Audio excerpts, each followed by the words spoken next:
Episode 7, Belly of the Beast.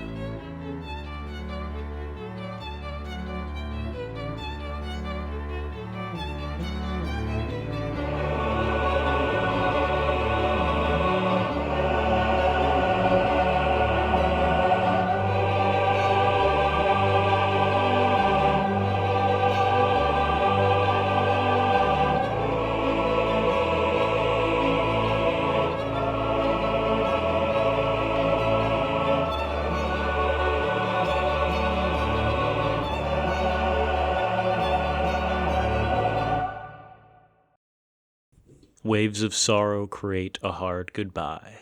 Love and hate and grief and those we've killed, we've eaten and we've had our fill. Now break those chains upon your head, use all that grit your ancestors bled. Emotion will radiate from you, because that is what reality said. The light your emotions shed. When people tell you that children are resilient, they are only about half correct. They are right in that bad things can look like they bounce off kids, but they're wrong in thinking that these things will not surface later. The tale I tell you today pulls this to the forefront of your mind. All of us have trauma. Even angels. Apocalypse was created from a distant nebula, the aftermath of a supernova in a distant star system. She was formed from shimmering stardust, an experiment to see just how much God could pour into one angel. When she was born, humanity was blessed with a full year of miracles as the pride and joy of the Lord was crafted. The youngest of all the angels, the first new holy being since Lucifer. He loved her. Not that he played favorites or anything, not with his universe, but in the ways she danced. Every time she fell down when learning to walk, her strong wings would pick herself back up. She was quiet. Quieter than all the other angels, but radiant in her passion and grit, showing all of humanity as its shining star, guiding it forward into a more beautiful world. Apocalypse, in turn, loved the world, showing her wings in full light during the summer solstice each year. Humanity responded in kind, giving up anything they could to her, and in turn, to God. So he set to work on creating a new angel. He spoke with Uriel, and they began to form an angel who may be able to rebirth the world anew. The second coming of divinity, Genesis. The young angel given all 7 of the miracles gifted to all the archangels. He would pluck each feather of her wings from the cores of stars around the universe. Finally, God took in a deep breath and finished, brushing her face with the wind of creation, imbuing new Genesis with life. However, one day in the childhood of such a being, she looked over the edge of heaven.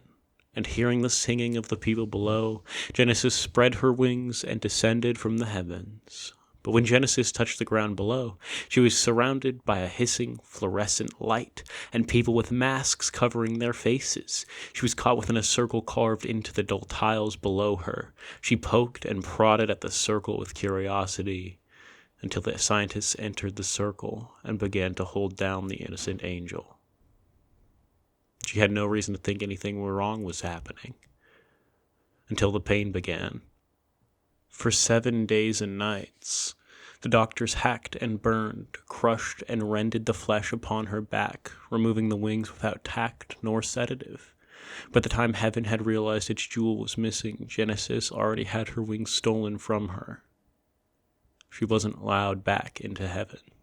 A council of the archangels was called to action in the aftermath of Genesis' mutilation. Only Apocalypse asked a question. Why did this happen? God only answered with anger. He told her they did not want their will to be transcended upon by goodness. Something sat strangely within Apocalypse's stomach, a contradiction in her mind. Though her father's words should have soothed her, she felt strangely as if the horrible things done by those scientists were merely the reaction of a threatened animal. And so she flew up to her eldest brother Noah, who had taken care of all the other angels. She spoke up and asked him, "Why does death exist?" And Noah smiled, his ever-present, accepting guise comforting her in this time of chaos, and he spoke, patting her head gingerly. "It exists because Father said it does. which left Apocalypse with that strange feeling once more. So she flew over to her sister, Gabriel, and asked another question. Why does pain exist? Gabriel smiled and embraced her sister, speaking in that understanding tone she always did. Because it can teach you so much. And Apocalypse frowned, slowly floating away from her older sister. So she flew over to her sister Asriel, who was putting on her armor, ready for a war. And so Apocalypse asked, why does the devil exist? And Asriel looked to her, red light shining within her eyes.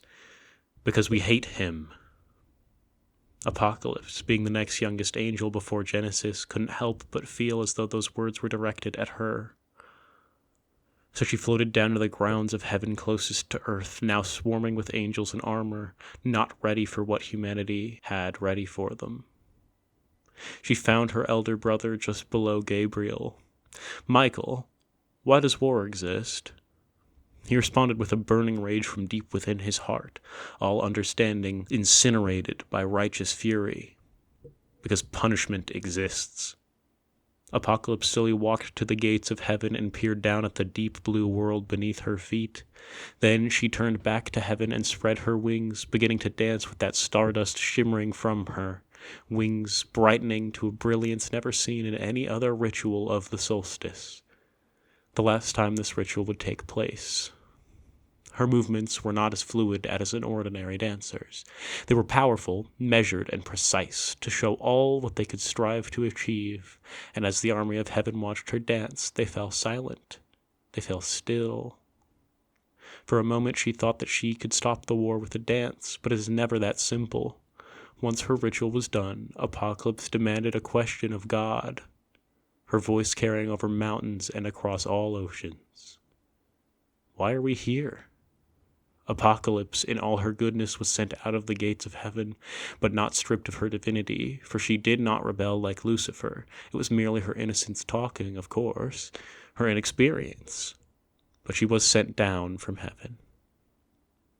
She found Genesis in a small forest near the equator. She found her little sister, salt water splashing on her face.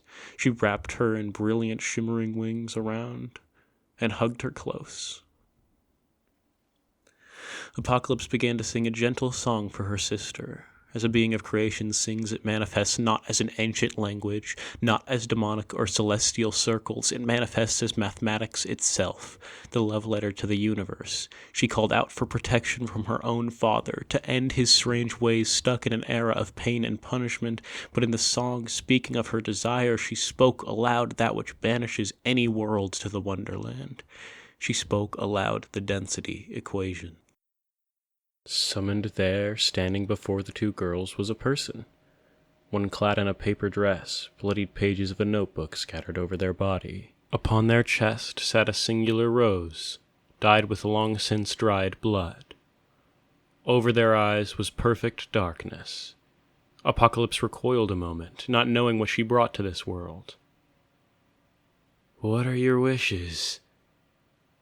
Apocalypse stayed quiet. She could sense the hunger that which stood before her. The stranger nodded. "I understand." The event horizon looked up at the great sky about to brim with conflict, and they walked up to the gates of heaven. Simply walked, as if gravity itself ceased to obey God and fell under their domain now. Two angels stood at the gates. As the stranger raised a single finger toward them, they used their burning holy magic to try and rip the sins from this being, but their infinite reach across space and time could not touch them. And so the gates of heaven ceased to exist. The pride of God was dissolved almost immediately as he was slain on the back of a single lance tipped with a singularity. As he begged for his life, brought to his knees by a human, he was snuffed out, a footnote in another world down the gullet of the event horizon. After consuming God, they began to travel around this universe and take metal from neutron stars, proving without a shadow of a doubt that their ingenuity and craft far surpassed that which they had eaten. Bestowing the second wish from Apocalypse onto Genesis, new wings. As those fused to her back, they began to cackle, and insanity reigned for but a moment as everything dissolved into a colorless point.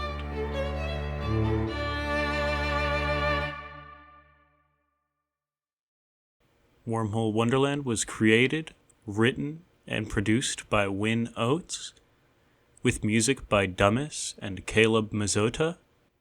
Visit our website down below by Webmaster Callum, and visit our Discord. Thank you for listening to Wormhole Wonderland.